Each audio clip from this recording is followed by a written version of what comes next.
Hello, everyone. Welcome back. Jerry, Old Guys Review. Look at what's on the bench. A review, which I gave you the teaser. I'm having a hard time finding any way, except for one, that this is a new product. So, this is this Team Associated CR12 Tioga. The Tioga isn't new, to the best of my knowledge. It came out a year ago, but when it came out, it was white. This one has graphics on it. I don't, other than the graphics, find anything new about this vehicle. But I bought it only because it was a 112. I missed the boat. They had an old F-150, or Ranger as it was probably called for that body style, 80s. Then they had an FJ45, which is my favorite FJ in the world because it's a pickup truck. They don't have that one anymore. Seems you can get the body for it still through a main, maybe from somewhere else. But a quick history lesson, because if I was to take the body off right now, people who aren't familiar with the Team Associated version will say, hey, that's a Thunder Tiger. Well, for over 15 years, or about 15 years, Thunder Tiger, which is a Taiwan company, owns Team Associated. So what I noticed was the Team Associated bodies are a lot nicer. The Thunder Tiger, they have a Toyota Hilux, which looks pretty toyish. You've got the Ford, you've got the Toyota, and now you've got the Tioga, which I don't know about anyone else, but when I look at this grill, I see a 1980s Dodge Ram. I mean, that grill is exact. Which, if we do a quick comparo to the Element RC, which is also Team Associated, no, I'm not even going to do it. It is vague, not as cut and dry in my opinion as this one is. This looks like a Dodge Ram from the 80s, when Dodge made a cool looking Ram. But, moving on. So it comes with a little 2-channel radio with the barest of bare. And here's your switch and there's your adjustments. The 3-channel that they make is a little bit nicer in my opinion. So it comes with a radio. It comes with a box that we're done with the box, but here, there's the specs. If you want to pause and look at them, if you have one of these, and there's the features where you can zoom in and check it out, and tell me if you have one, if you see anything different on there. But back to the truck. I'm going to tell you right off the bat, took it out of the box. You've got vented tires, but no foams. So this truck, when I received it on Wednesday, it had flat spots. It just driving around. The shocks, which at the time I thought did not have any oil in them because they were just so floppy. I can't even do it now because I tried to mix in a little bit thicker weight oil and it's too thick. So luckily I'm pathetic, and when I go to my hobby shop I buy things that I don't need. I have got a ton of some Team Loshi shock oil, and this is 30 weight. I'm dumping out what I put in there and putting the 30 weight in there and see if the shocks perform better. But as they sat, there was nothing. I used the preload a little bit, which is one of my weaknesses with shocks. Yeah, they're a little floppy. I'll put some preload in it. Which is nice that you have threaded shocks with this. But let's pull that off, because as I started to tell you, I started tearing things apart. Now, there's the body. Of course, me being me, this is all coming off. This is getting painted up. The body has the underlying, this is not a sticker, it is painted underneath. And on the roof, which is the only thing I think is new, it's got blacked out windows, which nobody likes. But the side is a sticker. So they didn't even bother finishing, doing the sides with this. Which, I don't know, did we just forget?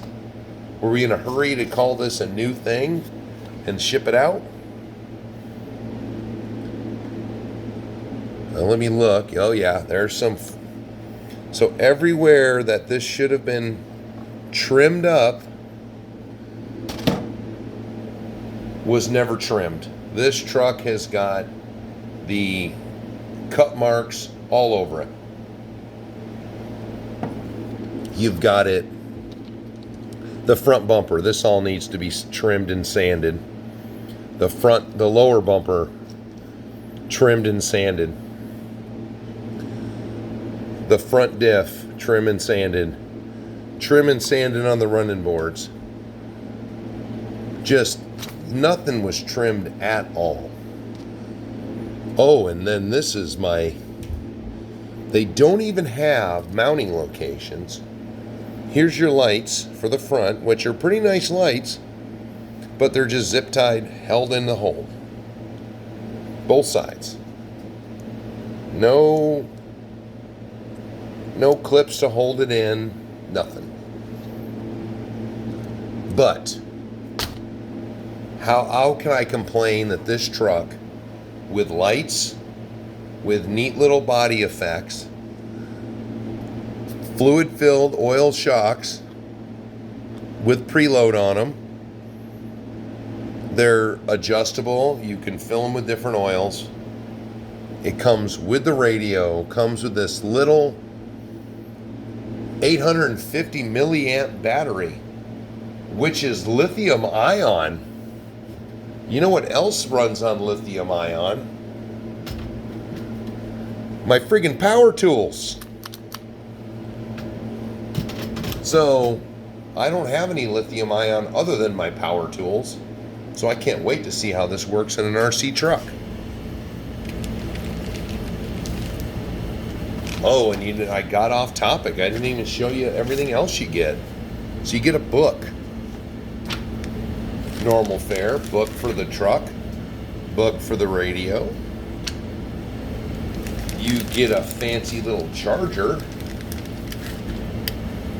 Ooh, little charger for your battery. And you get an extra, you get some Allen wrenches. You get your binding cable, which are always nice to have, because you always lose the one you use.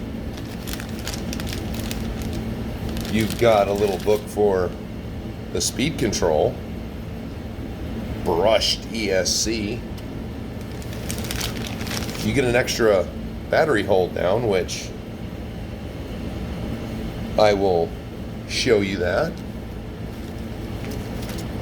And you get a nice little sticker kit reminiscent of the Element RC, Nice little sticker kit. License plates, lots of numbers, letters to do your thing. It's got a bunch of check engine lights and no check engine lights, which is crazy. So that was what I forgot to show you, the little goodie bag. And we'll just take 1 second and slip all these on, because it's funny that my wife knows I'm down here. So she's texting me on my phone, because we're lazy like that. Or efficient, however you want to look at it. But, oh, this bag is kicking my ass. Okay. I mean my butt. My posterior. Okay, come on, you damn bag. There we go. Rustle, rustle, rustle. Okay, all back in the bag. So, you get this little tiny battery, but you got a full-size battery tray. You get a nice full-sized receiver or speed control that you can use nickel, metal, or lipo, so that's always good. The construction is slightly over engineered in my opinion. These axles are huge. Let me see if we can, I mean, those almost look like 110 scale axles on a 112 scale. But so far, it's a little peppy, it's a little herky-jerky though at low speeds. But everybody who watches the channel knows. Now I will admit, for 130 or 185 bucks, maybe it's a little bit excessive, but it's a pretty complete little ride when you think about it, and the scale is good. That's 112 scale. And we know that I'm going to show you another 112 scale, but it's not going to be the one you think of. There's another 112 scale. The bodies look fairly good, in my opinion. Okay, it sucks because I don't have the body on right. Here we go. Okay. Now there's a 112 scale. Looks good. Get another 112 scale.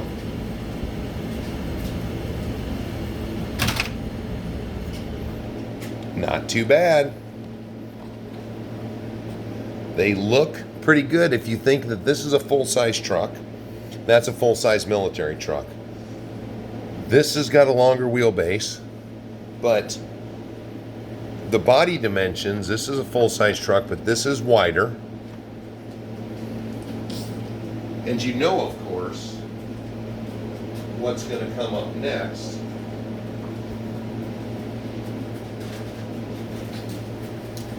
Is another 112 scale. Congratulations, Ron. Can't wait to see yours. Now, it's got big mud tires on it, but I'm thinking that looks pretty good for 112 scale. So, other than the fact that I did not want to get a Banggood special for $59.99, I decided that I would stick with a known brand and keep throwing 112 scales out here. I'm thinking this is going to look good. 112. So there you go, guys. Just a little something. Excuse me. That I actually picked up for this, because I want to help people. Now here's the funny bit. This crane says that it can lift 6.6 pounds. This truck weighs 6.4 pounds. Guess what it'll barely do, that crane? It'll barely lift that off the ground. So at least the crane should be able to tow it, pull it out of the way, pull it out of being stuck. I don't know. That was where I was like, this is going to be an off-road vehicle. That's going to be a full-service off-road recovery vehicle. There we go. So, once again, HG let me down with the crane rating. But I'm thinking once I just have some good times playing with this, detailing it up. It's usually it's a bit smaller than what I would normally work with. I like my 112s being big trucks, but for the price and for what I've already been messing around and playing with it, it seems like it's going to be a pretty fun little truck. It's not going to just be a static-y kind of work thing for me. You know, I do wish those tires had some foam in them, but it may be the only vehicle that I'm going to put on my shelf that's going to have to be up on some tire stands. Other than that, there you go. The CR12 from Team Associate. Let me know what you guys think. See what you thought about the scales. And the next time you see me, I will be doing some axles. Bye-bye.